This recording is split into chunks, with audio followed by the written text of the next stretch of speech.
Unlike Superman, fans will have to stick around for a while before getting a peek at Jason Momoa's DCU reveal. Welcome to Stats In. If you're just joining us, please subscribe and don't forget to turn on notifications bell for more video.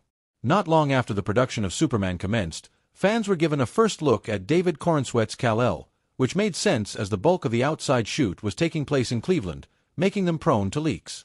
However, with Supergirl, Woman of Tomorrow, whose filming began last month, it seems fans will have to wait a tad bit longer for the first reveal.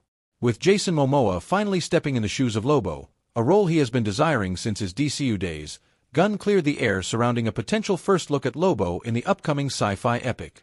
Opposed to Superman, whose latter half of the production took place in a heavily crowded city, most of Millie Alcock's Supergirl will be filmed indoors as the story for almost its entirety takes place in space.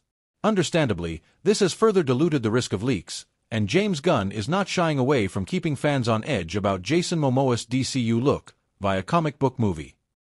It's probably going to be a while, to be frank with you, because it's all in outer space.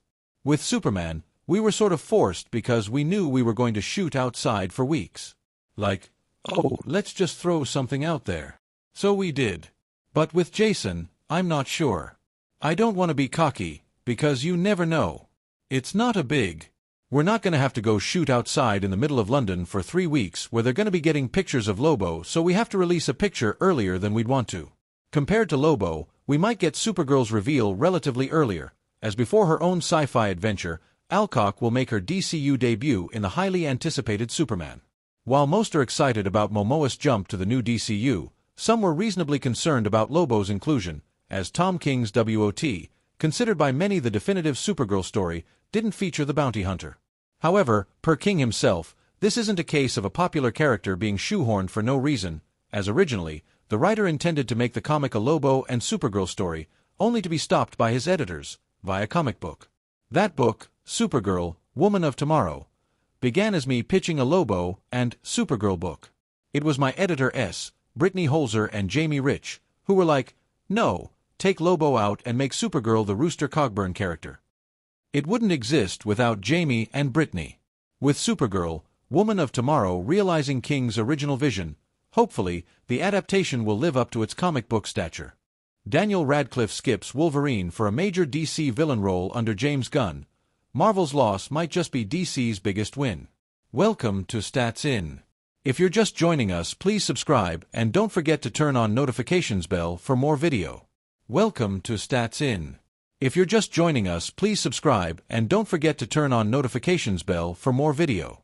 Daniel Radcliffe dodging Wolverine only to land in James Gunn's DC playground? Now that's a plot twist. Just when Marvel fans were hoping to see him sharpen his claws, Gunn swooped in and handed him a villain role instead. And not just any villain, an iconic one. Looks like the Harry Potter star is trading magic for mayhem, and honestly, that's a way more exciting move.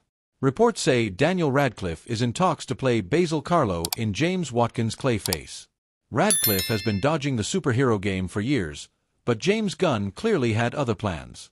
Instead of another mutant fan casting, he's stepping into DC's darker, weirder side, right where Gunn thrives. A horror-infused Clayface, with Radcliffe in the mix. That could be a scene-stealing masterpiece. Of course, this isn't official yet.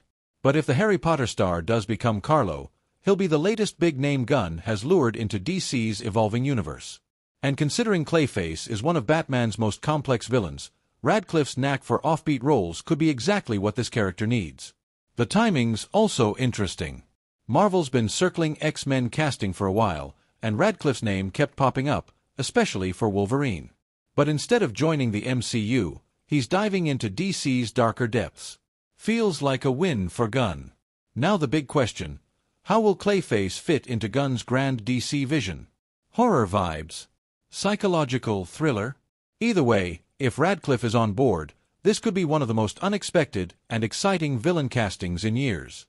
Daniel Radcliffe's Escape from Pretoria just landed on Netflix UK and Ireland, and if you missed it back in 2020, now's your chance. The gripping jailbreak thriller is based on a true story. Radcliffe plays anti-apartheid activist Tim Jenkin, who masterminds a daring escape from a South African prison in 1979. Critics were on board. The film holds a solid 73% on Rotten Tomatoes, praised for its suitably gripping jailbreak action. The Guardian called it pacey and nervy, while The Independent found it intricate and studiously plotted. Directed by Francis Annan, the film also stars The Punisher's Daniel Webber and fellow Harry Potter alum Ian Hart. Radcliffe's keeping busy. Now You See Me 3 and Batso are on the way. Oh, and in 2023, he welcomed a baby boy. He's smiling and that's all I need, he told E! News. Like, that's awesome. Some people have to wait a lot longer for that, so I'm really happy with that.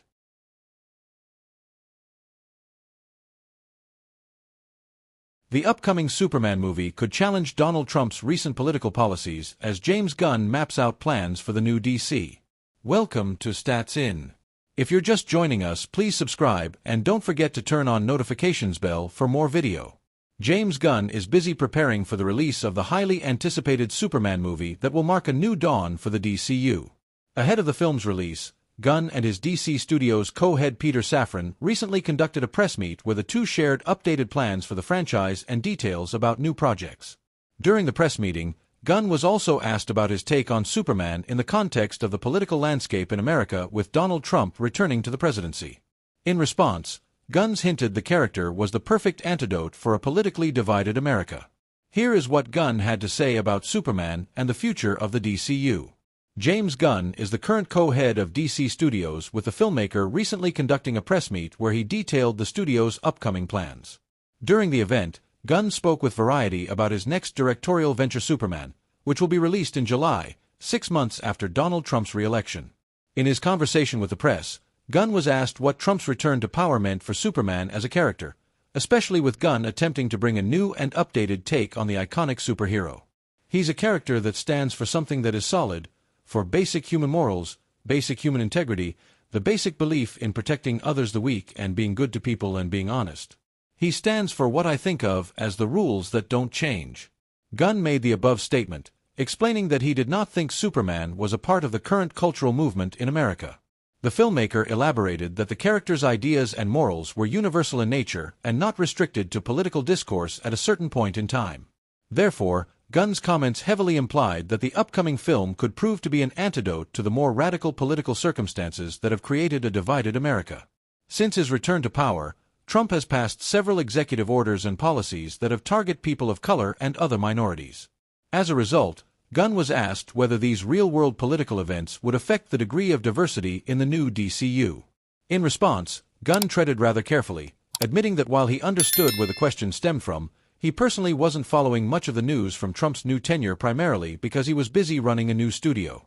He said, "I've been off working on stories for 3 years, and I just try to tell the best stories I possibly can, and that's all I care about."